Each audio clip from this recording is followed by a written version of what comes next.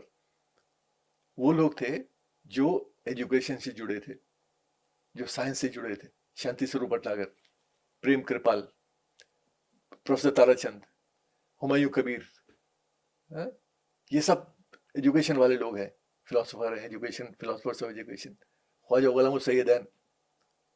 تو یہ وہ لوگ تھے جو ایجوکیشن کو سمجھتے تھے، سائنس کو سمجھتے تھے، کلچر کو سمجھتے تھے.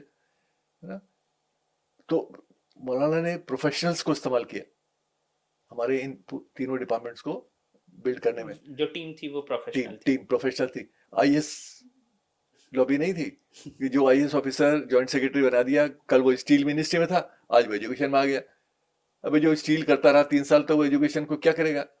یہ پورے طور پر اکیڈمیا سے لوگوں کو لیا، اکیڈمیا سے لوگوں کو لیا. یہ ٹریڈیشن ہم نے ہندوستان میں کافی سال تک آگے بھی چلائی. یہ تبدیلی اس میں آنی شروع ہوئی تھی 90s میں بہت ریڈیکلی, جی جی جہاں صرف IS نے کنٹرول کر لیا سب کچھ. ہاں بہت مطلب یہ کافی مزیدار چیز ہے. آپ نے شروع میں ہی ایک بات بولی تھی اور کیونکہ آپ کا کافی وقت لے چکا ہوں تو میں واپس اس پر ایک بار بات کرنا چاہوں گا. سوشل میڈیا کا دور ہے. سوشل میڈیا بہت ذہن پر اثر ڈالتا ہے. آپ سوشل میڈیا پر دیکھتے ہیں اور جو بات آپ نے ابھی کہی وہ سوشل میڈیا پر بہت استعمال ہوتی ہے. یہ کہا جاتا ہے کہ جنہ صحیح ثابت ہوئے مولانا آزاد صحیح ثابت نہیں ہوئے. بار بار کہا جاتا ہے کہ مولانا آزاد ایک فیلئر ہے. مولانا آزاد کو آپ آج کے ہندوستان کے کنٹیکسٹ میں اسپیشلی فار مسلمس اور اوور آل بھی ہندوستان کے کانٹیکسٹ میں آپ کیسے دیکھتے ہیں؟ نہیں, میں تو میرے لیے تو دیکھیے, میں جب بھی ذکر لوگ یہ بات کا کرتے ہیں, یہ سوال اٹھاتے ہیں اور اکثر آتا ہے یہ سوال, اور میں یہی کہتا ہوں کہ مولانا کی سوچ, چاہے وہ مذہب کو لے کے ہو, چاہے وہ تعلیم کو لے کے ہو, چاہے وہ سائنس کو لے کے ہو, وہ اتنی ہی ریلیونٹ ہے جتنی اس وقت تھی. اس لیے کیونکہ مولانا ایک تو انٹیگریٹڈ انڈیا کی بات کرتے تھے, اور میں نہیں سمجھتا ہوں کہ مولانا واز اے فیلئر یا مولانا field. Maulana succeeded in keeping a large number of Muslims as part of India. He convinced a large number of people to accept India as their home, which it was. Pakistan میں لوگ کم گئے, ہندوستان میں زیادہ رہے اس وقت بھی.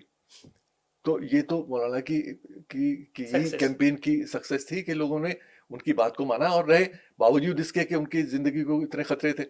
دیکھیے, آپ بھی اسی علاقے کے ہیں جہاں سے میں آتا ہوں.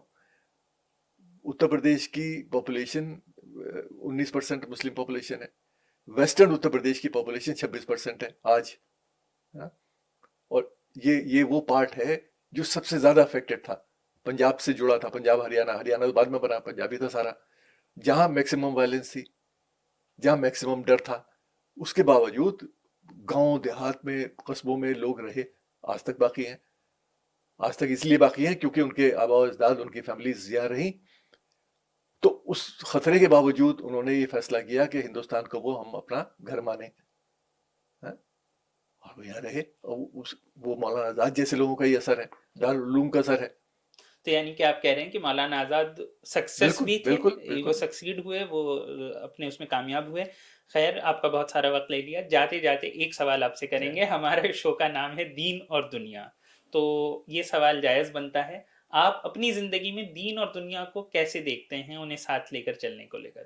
دیکھیے, میں آنیسٹلی آپ کہیں تو میرا دین سے تعلق تو بہت کم ہے.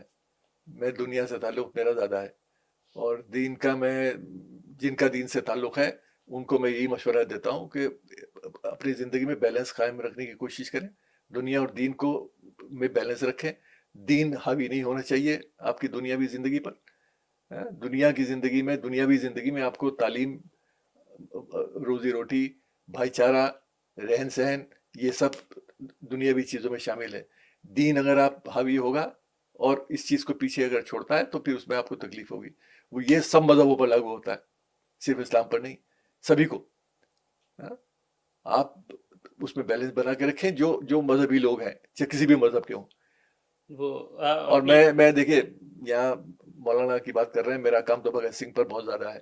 مولانا کو بات میں کیا میں نے, بھگت سنگھ پر میری بہت ساری کتابیں, بہت سارا لکھا ہے, اور میں گن بھی نہیں سکتا ہوں کتنے لیکچرز میں نے بھگت سنگھ پر دیے پچھلے 40 سال میں. اور بھگت سنگھ کی وچاردھارا یہ تھی, اور دیکھیے بھگت سنگھ نے ایک ایسے لکھا تھا, میں اس لیے ریلیونس بتا رہا ہوں اس کی, جس کا ٹائٹل تھا میں ناستک کیوں ہوں, وائی ایم این ایتھیسٹ. اب وہ آدمی جو راشٹروادی ہے, جس کے راشٹرواد کو ہم کوشچن نہیں کر سکتے, اور جو لوگ مذہب کو راشٹرواد سے جوڑتے ہیں, ان لوگوں کے لیے سبق ہے کہ جو آدمی کہہ رہا ہے کہ میں ناستک ہوں اور ایکسپلین کر رہا ہے ایسے میں کیوں ناستک ہوں, کیوں مجھے مذہب کی ضرورت نہیں ہے, وہ راشٹروادی ہے.